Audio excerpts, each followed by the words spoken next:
Presented by Classy Tones। Durgapur नाम के एक छोटे से गांव में केशवन और उसकी पत्नी नगमा दोनों साथ में रहते थे।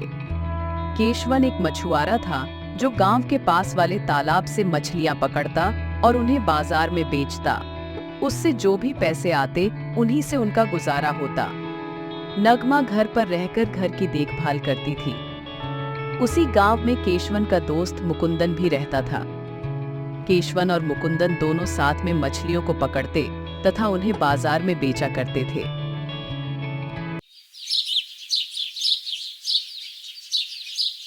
भाग्यवान, गर्मियों की वजह से हमारे गांव की नदियां और तालाब दोनों सूख गए हैं, जिनसे मछलियों का मिलना मुश्किल हो गया है। अब इतनी गरीबी में हमारा घर कैसे चलेगा? आप परेशान मत होइए, मैंने कुछ पैसे बचा कर रखे हैं और अभी हम उनसे ही घर का खर्चा चलाएंगे। और फिर कुछ दिन में तो बरसात का मौसम ही आ जाएगा, जिससे मछलियाँ मिलने लगेंगी।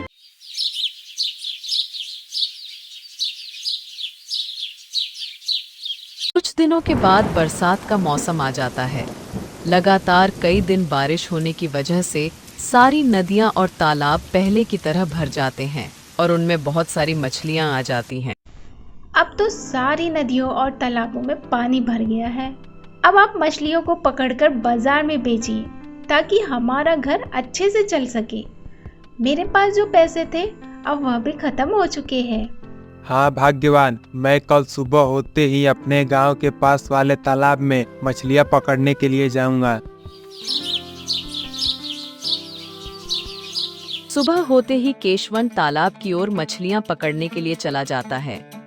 केशवन देखता है कि उसका दोस्त मुकुंदन पहले से ही वहां पर मछलियां पकड़ रहा है। दोनों ने मछलियां पकड़ी और बाजार की तरफ बेचने चल दिए।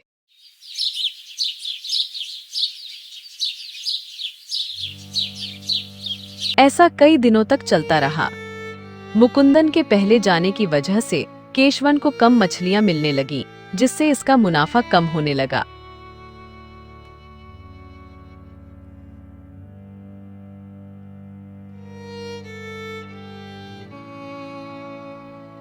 इतनी महंगाई में हमारा घर 100 रुपए से कैसे चलेगा? अगर इस तालाब में मछलियाँ नहीं मिल रही तो आप जंगल के बड़े तालाब में मछली पकड़ने क्यों नहीं जाते? अरे भाग्यवान, कैसी बातें कर रही हो? तुम तो जानती हो ना, वह तालाब शापित है। वहाँ पर जो भी मछली पकड़ने जाता है वह वापस लौट कर नहीं आता। आप गांव वालों की बातें मत सुनिए, वहाँ कोई श्रापित तालाब नहीं है। अगर आप कल से बड़ी तालाब में मछली पकड़ने नहीं जाएंगे तो मैं कल ही अपने मैके चले जाऊंगी। केशवन का मन उदास हो गया, पर वह कुछ कर भी नहीं सकता था। अच्छा ठीक है भाग्यवान, मैं कल से जंगल के बड़ी तालाब में ही मछलियाँ पकड़ने जाऊंगा। केशवन सुबह सुबह बड़ी तालाब की ओर मछलियां पकड़ने के लिए चल देता है। उस तालाब का रास्ता घने जंगलों और झाड़ियों से होकर गुजरता और वहां दूर दूर तक कोई इंसान नहीं दिखता था। अरे बाप रे, यहाँ इतनी सारी मछलियाँ हैं। आज तो बहुत कमाई होगी और भाग्यवान भी खुश हो जाएगी। केशवन मछलियां पकड़ने में लग जाता है। वह कुछ ही देर में बहुत सारी मछलियों को पकड़ लेता है और उन्हें बाजार में बेचने के लिए चला जाता है। कैसे दिए भाई मछली? 200 रुपए किलो मछलियाँ है। ताजी ताजी मछलियाँ है, कम नहीं होगा भाई। अच्छा भाई, 2 किलो कर दो। ऐसा करते करते केशवन की सारी मछली बिक जाती है और उसे बहुत अधिक मुनाफा होता है।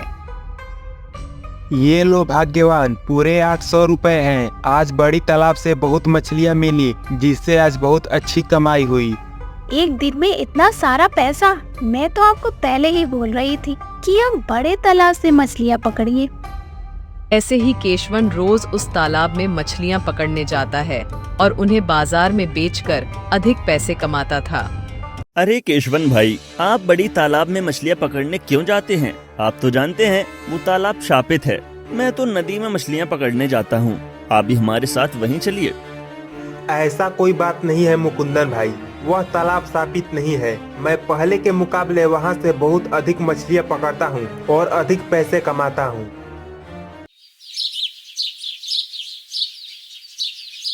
एक सुबह जब केशवन जंगल जा रहा था, तब उसने देखा मौसम बहुत खराब हुआ है।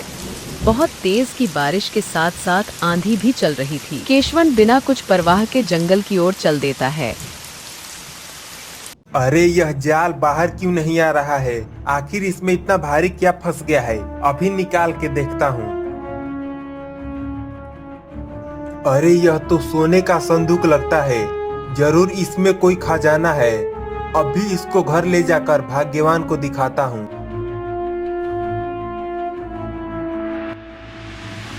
अरे ये देखो भाग्यवान, जब मैं आज बड़ी तालाब से मछलियाँ पकड़ रहा था तब मुझे ये सोने का संदूक मिला। जरूर इसमें कोई कीमती चीज होगी। रुकिए, मैं इसे खोल कर देखती हूँ।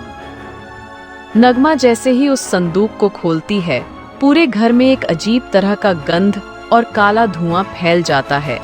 देखते देखते उसमें से एक विशाल राक्षस बाहर निकलता है।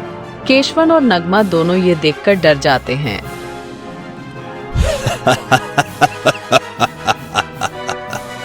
तुम लोगों ने मुझे आजाद करके अपनी मौत को बुलावा दिया है।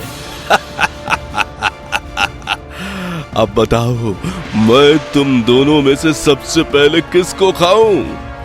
हमें मत खाइए, कृपया प्लीज, भगवान के लिए हमें छोड़ दीजिए। केशवन को कुछ समझ नहीं आ रहा था। फिर उसने हिम्मत से काम लिया और बोला, झूठ मत बोलो, तुम्हारा शरीर इतना बड़ा है। तुम इस संदूक से नहीं बल्कि हमारे घर के दरवाजे से अंदर आए हो। अरे मूर्ख, मैं दरवाजे से नहीं बल्कि संदूक से आजाद होकर आया हूँ। मैं अपने मन चाहे आकार में रूप धारण कर सकता हूँ। नहीं, तुम झूठ बोल रहे हो। हमें तुम्हारी बात पर विश्वास नहीं है। अगर तुझे यकीन नहीं होता है तो देख, मैं इसमें दोबारा जाकर दिखाता हूँ। राक्षस जैसे ही संदूक में जाता है, वैसे ही केशवन जल्दी से संदूक को बंद कर देता है और उस संदूक में ताला लगाकर उसी बड़ी तालाब में वापस फेंक देता है। आज तो हम बाल बाल बचे, मुझे माफ कर दीजिए। मैंने लालच में आकर आपको उस बड़ी तालाब में मछली पकड़ने के लिए बोल रही थी। हाँ भाग्यवान, मैं आज के बाद बड़ी तालाब से मछलियाँ नहीं पकड़ूंगा। मैं गांव के ही तालाब से मछलियाँ पकड़कर उन्हें बाजार में बेचूंगा। हम कम पैसे ही कमाएंगे पर सुखी जीवन गुजारेंगे। ऐसी और भी रोमांचक कहानियाँ देखने के लिए क्लासी टून्स चैनल को अभी सब्सक्राइब करें और बेल आइकन को दबाना ना भूलें।